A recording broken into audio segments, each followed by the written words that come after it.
वार्षिक योजना कक्षा 10वीं।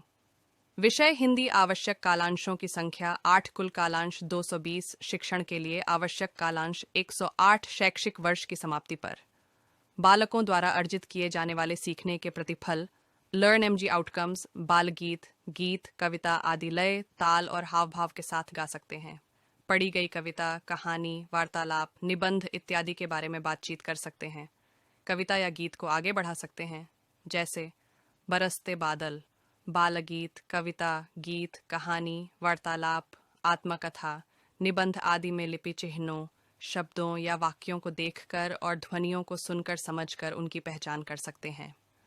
शब्द पढ़कर हिंदी के वर्णमाला चार्ट में अक्षरों की आकृति को पहचान सकते हैं। सरल शब्द, मात्रा वाले शब्द, द्वित्वाक्षर और संयुक्ताक्षर वाले शब्द पढ़ सकते हैं।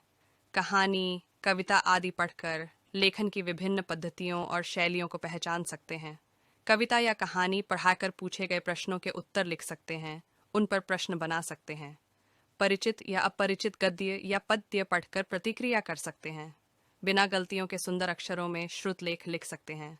अपने अनुभवों को अपनी भाषा शैली में लिख सकते हैं। चित्र खींचकर उनमें रंग भर सकते हैं और उसके बारे में वाक्य लिख सकते हैं। अपने मन की इच्छा को शब्दों में बता सकते हैं। सच्ची मित्रता के बारे में बता सकते हैं।